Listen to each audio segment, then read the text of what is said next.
Today, we are going to discuss one of the most important issues in modern research, the global crisis of research waste. Let's begin by understanding the core question.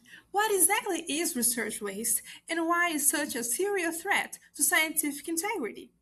So let's unwrap it.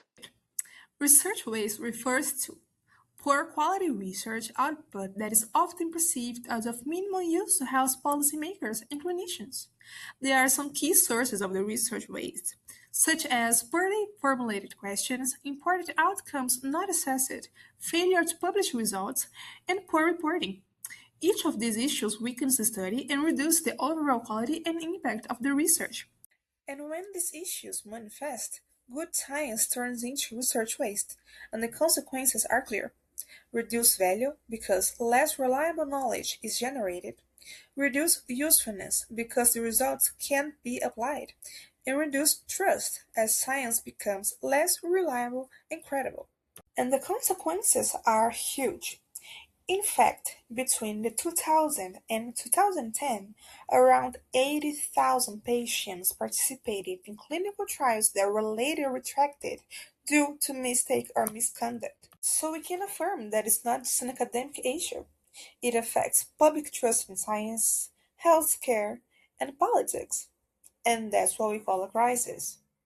As we talk about crisis, one of the main forces driving research waste is what we call the publication crisis. Nowadays, researchers face enormous pressure to publish more papers in high impact journals and also as quick as possible. This pressure shapes how studies are designed, conducted, and reported. It creates the publication bias. That means studies with positive or exciting results get published, while negative or inconclusive findings are often ignored.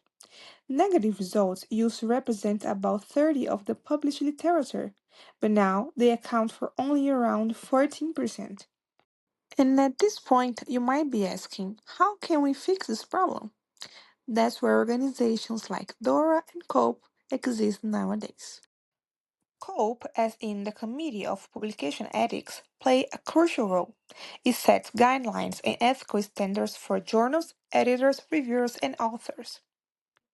They provide support on issues such as plagiarism, image manipulation, conflict of interest, AI use, and research misconduct. And by promoting transparency, ethical responsibility, and integrity, COPE helps create a healthier scientific publishing environment. Another key initiative is DORA, the San Francisco Declaration on Research Assessment. DORA challenges the culture of evaluating science based on journal impact factor, citation count, or H index. These metrics encourage quantity over quality, which fuels research waste.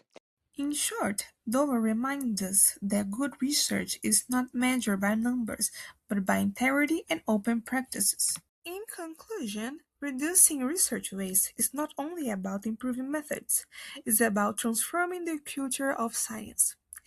And as Douglas Altman famously said, less research, better research, and research done for the right reasons. Thank you for watching, and let's continue working towards science that truly serves society.